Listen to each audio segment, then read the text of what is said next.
Hello friends, I welcome all of you to my channel bank nifty tomorrow. मैंने आपके सामने nifty bank का 5 minutes time frame का chart यहाँ पर डिस्प्ले किया हुआ है। तो चलिए फटाफट बात करते हैं कि आज का डिस्कशन क्या था और कल किस तरीके से काम करना है। थोड़ा सा जल्दी में हूँ, थोड़ा सा बिजी हूँ, तो वीडियो को छोटा ही रखेंगे।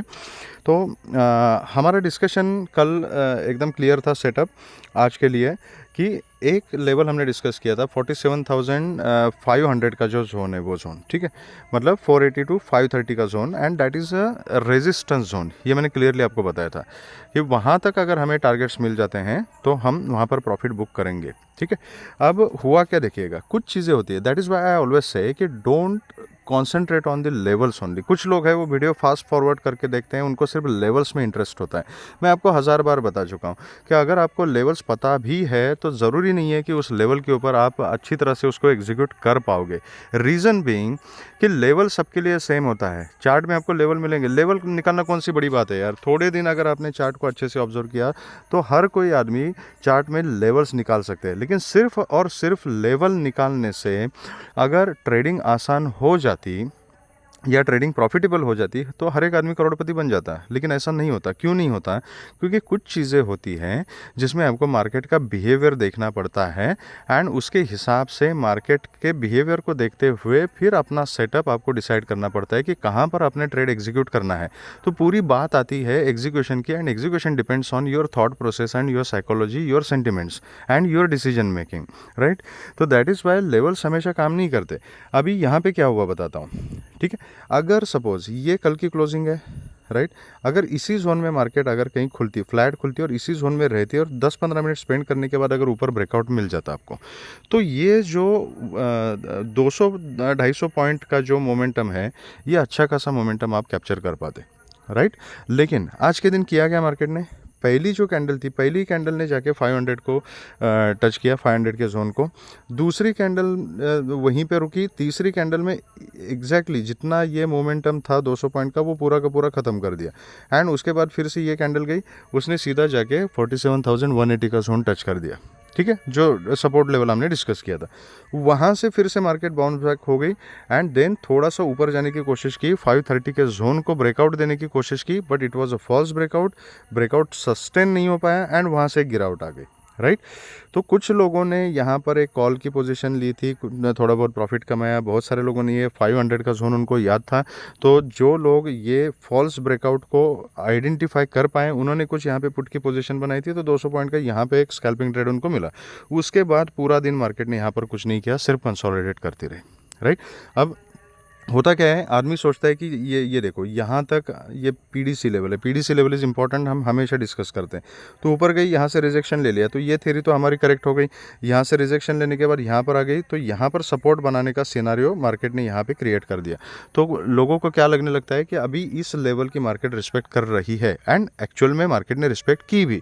तो यहाँ पर बहुत सारे लोग जो है वो कॉल में ट्रैप हो जाते हैं, ठीक है, क्योंकि उनके पास रीज़न है। पहला रीज़न है कि ये पीडीसी पे सपोर्ट ले रहा है, यहाँ से उसी जोन से सपोर्ट लेके ऊपर गई थी। फिर यहाँ पे ये कैंडल स्ट्रक्चर देखेंगे तो ऐसे कैंडल्स में बाइंग प्रेशर दिखाई देता है। तो फिर we feel optimistic, we think optimistic कि यहाँ से अभी मार्केट फिर से सपोर्ट लेके थोड़ा यहाँ पे टाइम बिता के ऊपर जा सकती है, तो कॉल की पोजीशन लेके बैठ जाते हैं। तो उसमें कोई बुरी बात नहीं है, ऐसे ट्रैपिंग होती है, सबकी हो सकती है, क्योंकि चार्ट बनने के बाद हमें समझ में आ रहा है कि दिस वॉज अ कंसोलिडेशन। लेकिन जब ये दो कैंडल्स लग गई थी, एंड ये इतना बाइंग प्रेशर वाली ये कैंडल देखने के बाद क्या हमें पता था कि ये कंसोलिडेट होने वाली है? नहीं है। तो ये देख के, इतने इंडिकेशंस टैली करने के बाद अगर आप कॉल की पोजीशन बनाते हैं, एंड फिर अगले 5-10-15 मिनट में आपको समझ में आता है कि नहीं यार, मार्केट कहीं नहीं जा रही है, ना ऊपर जा रही है ना नीचे जा रही है, ठीक है, तो क्या करना है, मैं इससे पहले भी 10 बार बता चुका हूँ आपको। तो ऐसे समझ में आता है तो कॉस्ट टू कॉस्ट निकल जाओ, वहाँ पे होप मत लगा के रखना। तो अदरवाइज़ क्या है, फिर वो होप ट्रेडिंग बन जाती है। आपने कॉल लिया, उसका कुछ रीज़न था, लेकिन वो कॉल का सेटअप अभी मार्केट आपको नहीं दे रही है, वहाँ पे कंसोलिडेट कर रही है, तो फिर it is better to get out of the trade. तो छोटा मोटा अगर कुछ प्रॉफिट है 5-10 पॉइंट का, उसको बुक कर दो, या तो कॉस्ट टू कॉस्ट निकल जाओ, लॉस मत लो। क्योंकि आप बैठे रहोगे होप में तो होगा क्या, अगर होप सक्सेसफुल हो जाता है, इसको ब्रेकआउट दे देती है, तो ठीक है, आप प्रॉफिट में रहोगे। लेकिन अगर नीचे की तरफ जाती है तो आपका एसएल हिट हो जाएगा, और एसएल के साथ साथ टाइम डिके के पॉइंट्स भी उसमें ऐड हो जाएंगे, तो लॉस ज़्यादा हो जाएगा, राइट। एंड अगर बैठे रहोगे ऐसे ही तो क्या पूरे के पूरे टाइम डिके में ही निकल गया पूरा दिन, ठीक है। तो ऐसे होता है। तो कांट हेल्प इट, मार्केट ऐसी ही है, ऐसे ही काम करती है। तो that is why we have to manage our risk very well, and that is the reason I always tell you कि जब आप इनिशियल ट्रेड में ऑर्डर पंच करते हो तो क्वांटिटी अपनी कम रखना। जब कंफर्म हो जाएगा ट्रेड कि आपके डायरेक्शन में मार्केट जा रही है, एक पैटर्न बना रही है, तो फिर उस पैटर्न को देखते हुए आप क्वांटिटी को ऐड कर सकते हो, ठीक है। एनीवेज आगे किस तरीके से काम करना है, तो मार्केट इज़ वेरी सिंपल। एक तो इंडिकेशन मार्केट ने दे दिया है कि अभी मार्केट यहाँ पे पॉज ले रही है पिछले 2-3 दिन से, ठीक है। जो लेवल हम डिस्कस कर रहे हैं उस लेवल्स की मार्केट रिस्पेक्ट कर रही है, लेकिन एक कंसिडरेबल मोमेंटम, एक सफिशेंट जिसमें आप अपना डेली रिस्क रिवॉर्ड रेशो के हिसाब से कुछ प्लान कर सकते हो, ऐसा एक पैटर्न के हिसाब से मोमेंटम मार्केट नहीं दे रही है, because market is stagnant here, एक पॉज ले रखा है।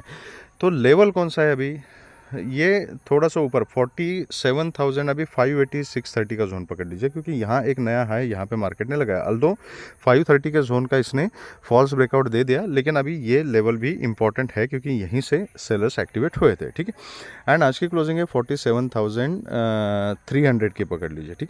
तो एंड ये कंसोलिडेशन जोन का अपर एज है 400। तो कल अगर कहीं ना कहीं ये 180 से 300 के बीच में, इसी जोन में अगर कहीं खुलती है और ऊपर जाना शुरू करती है, 400 के ऊपर एक छोटी क्वांटिटी में मैं कॉल की पोजीशन ले लूँगा, लेकिन टारगेट ऊपर बहुत कम है। ये 550 580 600 ये सब जगह पे मार्केट कहीं कहीं पर भी रिजेक्शन ले सकती है, ठीक है। तो यहाँ तक अगर मुझे पॉइंट्स मिल जाते हैं तो it is going to be a scalping trade, क्योंकि हमें पता है कि अगर ये नैरो रेंज है 180 से लेके 580 तक, मतलब ये 400 पॉइंट की रेंज है, यहाँ पर खुलेगी अगर एग्जैक्ट 180 से सपोर्ट लेती है तो यहाँ पर मैं कॉल की पोजीशन लेना प्रेफर करूँगा with a very strict stop loss. ऊपर फिर यहाँ पे ये 580 तक के टारगेट्स मिल सकते हैं। फ्लैट खुल के ऊपर जाती है एंड 400 को ब्रेक करती है तो उस केस में भी मैं कॉल के बारे में सोचूंगा। फिर यहाँ तक क्या टारगेट्स मिल सकते हैं, एंड 580 को अगर ब्रेक करती है तो फिर उसके ऊपर आप 750 830 तक के लिए आप ट्रेल कर सकते हैं, ठीक है। अगर यहाँ से नीचे आती है, यहीं पे अगर टाइम बिताते हैं एंड 180 को अगर नीचे की तरफ ब्रेक करती है तो इसका मतलब है कि थोड़ा सा मार्केट करेक्शन दे सकती है, दिखा सकती है। तो उस केस में छोटी क्वांटिटी, बहुत ही छोटी क्वांटिटी में पुट का ट्रेड लिया जा सकता है with a very strict stop loss. And फिर मैं 950 47,000, ये 950 टू 47,000 ये एक सपोर्ट जोन है। तो यहाँ तक के जो टारगेट्स है वो 100-150 पॉइंट के टारगेट हमें रखने पड़ेंगे। एंड अगर फिर 950 के नीचे अगर कंटिन्यू करती है तो फिर नीचे 830 तक के टारगेट्स के लिए हम बैठ सकते हैं, ठीक है। लेकिन अभी मार्केट पॉज ले रही है, स्टैग्नेंट है, तो क्वांटिटी सबसे पहले रिड्यूस करनी है, चाहे वो कॉल का ट्रेड हो चाहे पुट का ट्रेड हो। तो क्वांटिटी रिड्यूस करनी है, पुट के ट्रेड में तो बहुत ही ज़्यादा रिड्यूस करनी है, ठीक है। अगर मार्केट खुलती है 180 के आसपास है और सपोर्ट लेती है तो I will be interested in buying. उसके नीचे अगर गैप डाउन खुलती है तो I will be interested in put, लेकिन I will observe the pattern first, accordingly I will take a trade. Gap up खुलती है और कहीं ना कहीं 400 टू 580 के बीच में खुलती है, ध्यान से सुनिएगा, 400 से 580 के बीच में अगर कहीं खुलती है तो फिर 580 के ब्रेक करने का मैं वेट करूंगा। यहाँ से रिजेक्शन लेती है तो छोटी क्वांटिटी में मैं रिवर्सल प्ले करने की कोशिश करूंगा with a very strict stop loss. अगर स्टॉप लॉस हिट हो जाता है तो I will convert my position to call, ठीक है। तो ये हमारा सेटअप होगा बैंक निफ्टी के लिए। अब देखते हैं कि निफ्टी में किस तरीके से काम करना है। निफ्टी में हमारा डिस्कशन क्या था, तो निफ्टी में मैंने आपको क्लियरली जोन बताया था, 2-3 दिन से आपको जोन बता रहा हूँ ये। एंड वो जोन क्या है, 21,010 से लेके 21,030 तक का जोन। आज देखिएगा कौन से जोन में मार्केट ने क्या किया है। ये 10 का लेवल है एंड ये 30 का लेवल है, यहीं से रिजेक्शन लेके मार्केट इसी जोन में घूमती रही। तो ज़्यादा कुछ ट्रेडिंग की अपॉर्चुनिटी मार्केट ने नहीं दी है, ट्रेडिंग से ज़्यादा ट्रैपिंग ही हुई है आज, ठीक है। तो एक्चुअली एग्जैक्ट 21,000 के ऊपर एक्चुअल क्लोजिंग है। तो कल के दिन अगर फ्लैट खुल के ऊपर जाती है 2130 के ऊपर मैं कॉल की पोजीशन बनाऊंगा। 21,100 तक के टारगेट्स ऊपर की तरफ मिल सकते हैं। फ्लैट खुल के अगर नीचे आती है तो आई विल वेट, ठीक है।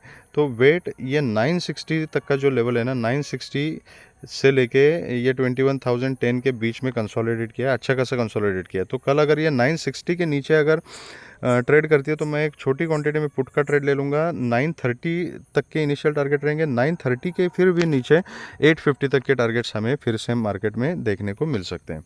अगर गैप अप खुलती है 2130 के ऊपर ही खुलती है तो I will be interested in call. And अगर 960 के नीचे अगर खुलती है तो I will be interested in put. लेकिन 960 के नीचे जब भी आप डील कर रहे हो ना तो 930 के लेवल को नज़रअंदाज मत करना। यहाँ पे देख लीजिएगा कितना बड़ा बाइंग प्रेशर यहाँ पे आया था। तो 930 से इंपॉर्टेंट लेवल, तो 960 के नीचे मैं एक पुट की पोजीशन लेना प्रेफर करूँगा। एंड 30 के नीचे अगर सस्टेन हो जाती है तो मैं क्वांटिटी ऐड करके 850 तक के टारगेट के लिए यहाँ पे बैठ जाऊँगा, ठीक है। तो this is the setup for tomorrow. अगर आपको वीडियो पसंद आया है तो please hit the like button, subscribe the channel and share the video with the maximum people so that all will be benefited. Thank you very much friends and all the very best.